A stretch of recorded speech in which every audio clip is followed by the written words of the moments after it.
నెలలుగా చూస్తున్నటువంటి సందర్భం. అంతేకాకుండా మన రాష్ట్రానికి సంబంధించినటువంటి గౌరవ ముఖ్యమంత్రి గారు నిన్నగాక మొన్న మాట్లాడినటువంటి మాటలు కూడా మనందరం కూడా చూసినాం. తెలంగాణ ఆత్మగౌరవాన్ని కించపరిచే విధంగా నేను ఒక రాష్ట్ర ముఖ్యమంత్రిగా ఎక్కడికి పోతున్నా నన్ను చెప్పుల దొంగను చూసినట్టు చూస్తున్నారని అంత నీచమైనటువంటి మాటలు, నిజంగా అట్లాంటి మాటలు చెప్పాలంటే ఇబ్బంది అనిపించినా ఆయన నోటి నుండి అట్లాంటి మాటలు వినడం అన్నది తెలంగాణ ప్రజలకు అవమానం.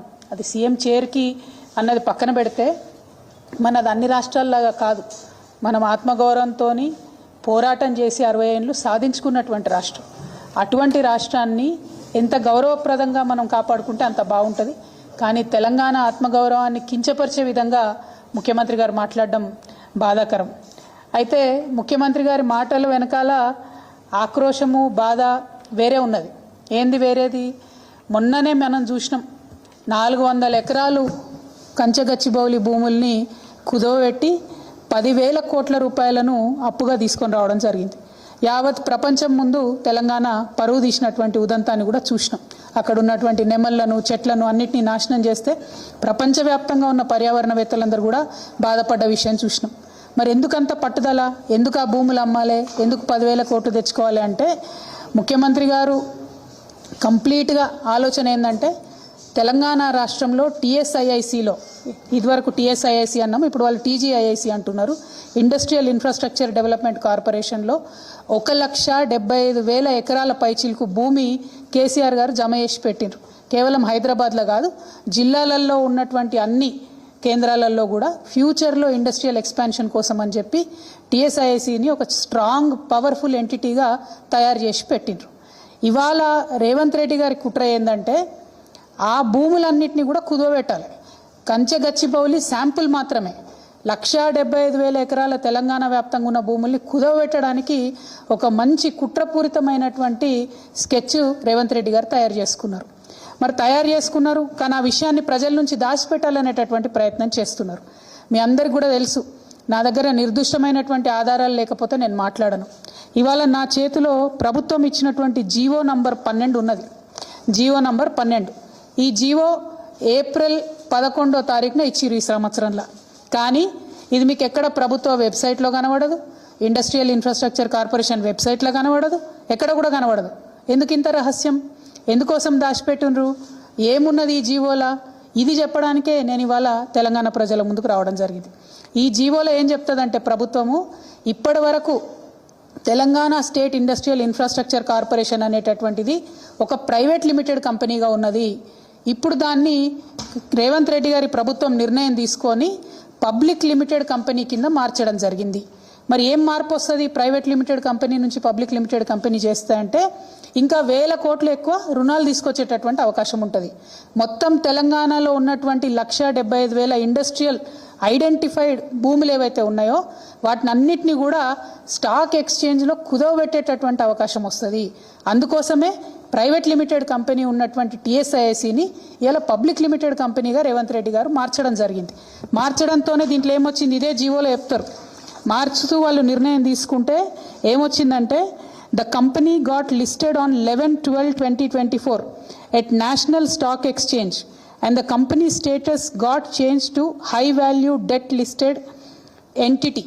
అంటే హై వాల్యూలో డెట్ తీసుకోవడానికి, అప్పులు తీసుకోవడానికి, 1,000 కోట్ల అప్పులు తీసుకోవడానికి ద్వారాలు తెరిచినటువంటి ప్రభుత్వం, కాంగ్రెస్ ప్రభుత్వం తెరిచినటువంటి ముఖ్యమంత్రి గారు రేవంత్ రెడ్డి గారు. ఇవాళ నేను రేవంత్ రెడ్డి గారిని అడుగుతా ఉన్నా, మీరు ఒకవేళ ప్రైవేట్ లిమిటెడ్ కంపెనీ నుంచి పబ్లిక్ లిమిటెడ్ కంపెనీ చేస్తే పబ్లిక్ దగ్గర ఈ విషయం ఎందుకు దాచిపెట్టినరు? నెల రోజులైతే ఈ విషయాన్ని, ఈ జీవోను ఎందుకు మీరు వెబ్సైట్లో పెడతలేరు? ఎందుకు మీరు ఎక్కడ సమావేశాల్లో చెప్తలేరు? ఒకవేళ ఈ మార్పు చేయడానికి, private limited to public limited చేయడానికి మీరేమైనా నిపుణుల కమిటీ వేసిండ్రా? ఎందుకోసం తెలంగాణ భూములన్నీ తీసుకుపోయి స్టాక్ ఎక్స్చేంజ్లో కుదవబెడుతున్నారు? స్టాక్ ఎక్స్చేంజ్ మన చేతిలో ఉంటుందా? దానిలో ఒకసారి లాభాలు రావచ్చు, ఒకసారి నష్టాలు రావచ్చు. ఒకవేళ నష్టం వస్తే తెలంగాణలో మనం జమ చేసి పెట్టుకున్నటువంటి 1,75,000 ఎకరాలు వాటి భవితవ్యం ఏంటిది? మన పిల్లల భవిష్యత్ ఎట్లా?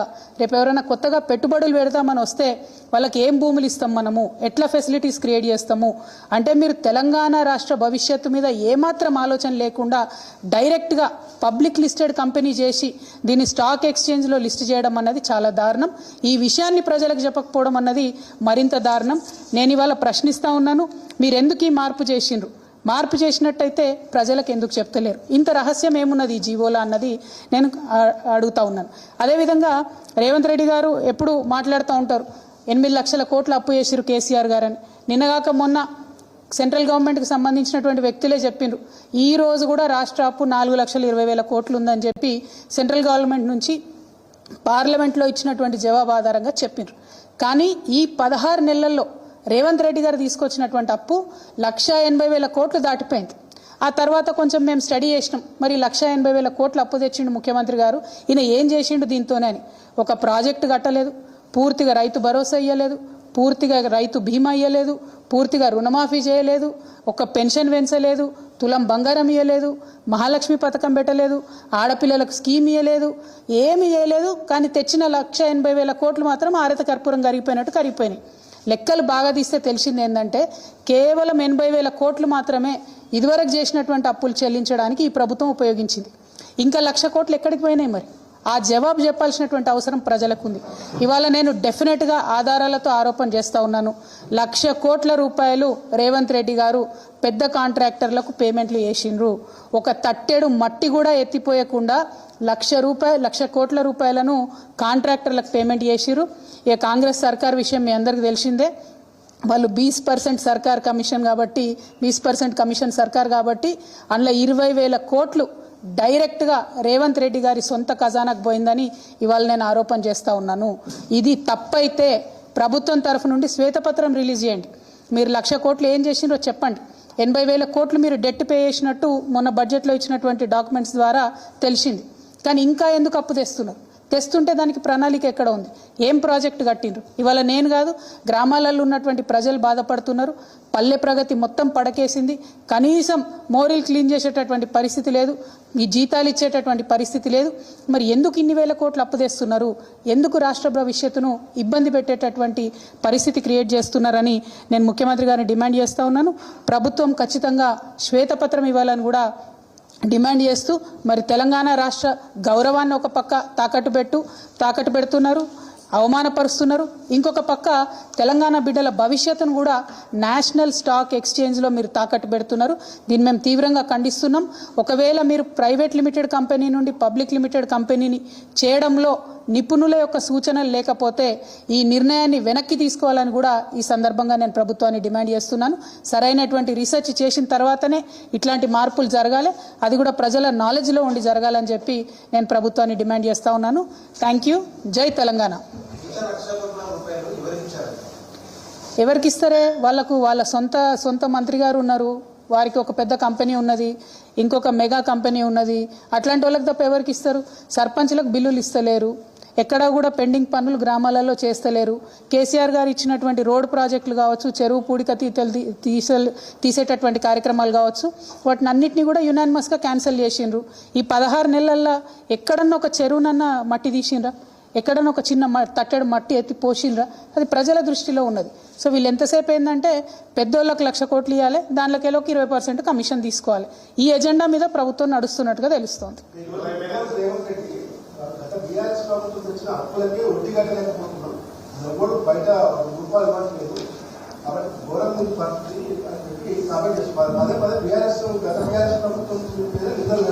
అంటే రాములన్న మీరు లేటుగా వచ్చిండ్రు, నేను అదే చెప్పిన. ముఖ్యమంత్రి గారు మన రాష్ట్ర భవిష్యత్తును తాకట్టు పెట్టే విధంగా, రాష్ట్ర గౌరవాన్ని కించపరిచే విధంగా క్షేత్రస్థాయిలో ఉండేటటువంటి వ్యక్తులు కూడా మాట్లాడనటువంటి భాషలో మాట్లాడుతూ ఉన్నారు. కానీ ఆయన అట్లా మాట్లాడడం వెనక ఏంటంటే ఉద్యోగులకు చేసినటువంటి వాగ్దానాలను ఎగ్గొట్టాలి, ఇచ్చినటువంటి 6 గ్యారెంటీలు ఎగ్గొట్టాలి, అన్నీ ఎగ్గొట్టేసి కమిషన్లు వచ్చే విధంగా ప్రణాళికను సిద్ధం చేసుకుంటున్నారు. కాంగ్రెస్ అంటేనే కరప్షన్, దానికి మళ్ళొకసారి ఈ ముఖ్యమంత్రి గారు ప్రూఫ్ చేస్తూ ఉన్నారు. 100% మీరు వాళ్ళని ఇవ్వమనండి, ప్రభుత్వాన్ని శ్వేతపత్రం ఇవ్వమనండి. అసలు కాంట్రాక్టర్లకు ఎంత పేమెంట్ చేసిరు అడగమనండి. ఎక్కడ ఒక తట్టెడు మట్టి ఎత్తిపోసిరు అడగమనండి. కొత్త ప్రాజెక్ట్ ఏమైనా డిజైన్ చేసిండ్రా? కొత్త ప్రాజెక్టులు అంత వర్క్ అయిపోయిందా? మీరు 1,00,000 కోట్లు బిల్లు ఇచ్చేంత వర్క్ మీరు 16 నెలల్లో చేయగలిగినరా? అది సాధ్యమవుతుందా ఫిజికల్గా? ఒకసారి పత్రికా మిత్రులు కూడా దయచేసి ఇన్వెస్టిగేట్ చేయమని నేను మిమ్మల్ని కూడా అడుగుతున్నా. నా దగ్గర ఆధారాలు ఉన్నాయి కాబట్టి నేను ఆరోపణ చేసిన. నేను చేసిన ఆరోపణ తప్పైతే వాళ్ళని శ్వేతపత్రం ఇవ్వమనండి, ప్రూవ్ చేసుకోమనండి. ఎన్ని బిల్లులు కాంట్రాక్టర్లకు ఇచ్చారు, సర్పంచ్లకు ఎన్ని బిల్లులు ఇచ్చిండ్రు, వాళ్ళు ఇచ్చినటువంటి 6 గ్యారెంటీలలో ఎన్ని పథకాలకు ఎన్ని డబ్బులు పెట్టిండ్రు, వాళ్ళని ఆధారాలు ఇవ్వమని చెప్పండి. సారీ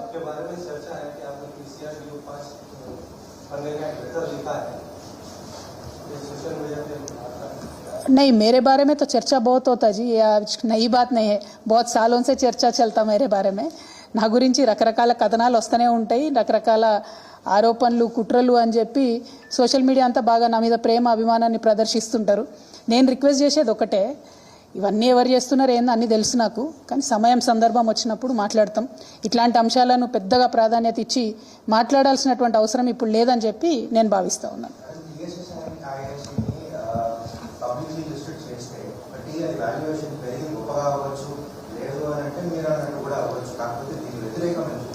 అంటే ప్రధానంగా Telangana state industrial infrastructure corporation అన్న దాంట్లో ఆ సంస్థ పెట్టింది ఎందుకు అంటే, ఒక దగ్గర ఒక 40 ఎకరాలు జాగా ఉందనుకోండి, దాన్ని డెవలప్ చేసి అందులో ఒక 30, 40, 20 ఇండస్ట్రీస్ రావాలంటే వారికి అన్నీ కూడా ప్రొవైడ్ చేసి కామన్గా ఉండేటటువంటి ఈటీపీ లాంటివి, కరెంటు వ్యవస్థను అన్నీ కూడా చేయడానికి పెట్టినటువంటి కార్పొరేషన్.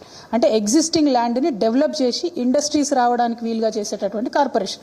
కానీ దాన్ని మొత్తం అర్థాన్ని మారుస్తూ మనం ఏదైతే భూములు తీసి పెట్టినామో ఆ భూములను అమ్ముకొని, ఆ భూములను కుదోబెట్టి, ఆ భూములను స్టాక్ ఎక్స్చేంజ్లో పెట్టి డబ్బులు తీసుకొచ్చి ఆ డబ్బుల్ని మళ్ళీ ఇండస్ట్రియల్ డెవలప్మెంట్ కాకుండా పక్కదారి పట్టించేటటువంటి ప్రయత్నం ఈ ప్రభుత్వం చేస్తుంది.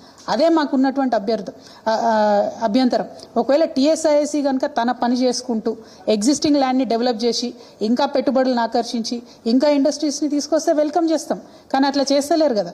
నిన్న కంచగచ్చిపోలి భూములను కనీసం అది క్లియర్ చేయకముందే, అది మొత్తం ఇండస్ట్రీస్కి అనుగుణంగా మారకముందే దాన్ని కుదవెట్టేసిరు, 10,000 కోట్లు తెచ్చేసిండ్రు. ఆ 10,000 కోట్లు ఎక్కడికి పోయినాయంటే మేము రైతు బంధు ఇచ్చినాం, పెన్షన్ ఇచ్చినామని చెప్తున్నారు. అంటే పప్పు బెల్లం లెక్క మీరు 10,000 కోట్లు పంచుకుంటే ప్రజలకు ఏం జవాబుదారీ ఉన్నట్టు? శ్రీధర్ బాబు గారు వచ్చి ఒక మాట చెప్తారు ఆ 10,000 కోట్ల మీద, ముఖ్యమంత్రి గారు ఇంకొక మాట చెప్తారు, ఇంకొక బట్టి గారు ఇంకొక మాట చెప్తారు. క్లారిటీ లేదు. తెచ్చినటువంటి 10,000 కోట్లు ఏమైనాయి? ప్రజలకు జవాబు చెప్పండి. 1,80,000 కోట్లు అప్పు తెచ్చిరు ఇప్పటి వరకు, ఏమైంది? అది ప్రజలకు జవాబు చెప్పండి. టీఎస్ఐఏసీని ప్రైవేట్ నుంచి పబ్లిక్ చేస్తే అది పబ్లిక్కి పనికొస్తుందా, లేకపోతే రేవంత్ రెడ్డి గారికి పనికొస్తుందా? రేవంత్ రెడ్డి గారు ఖజానాలో డబ్బులు తెచ్చుకోవడానికే టీఎస్ఐఏసీని మారుస్తున్నారని వాళ్ళు నేను అలిగేషన్ చేస్తున్నా. వారిని జవాబు చెప్పమనండి ప్రజలకు. Thank you. జై తెలంగాణ.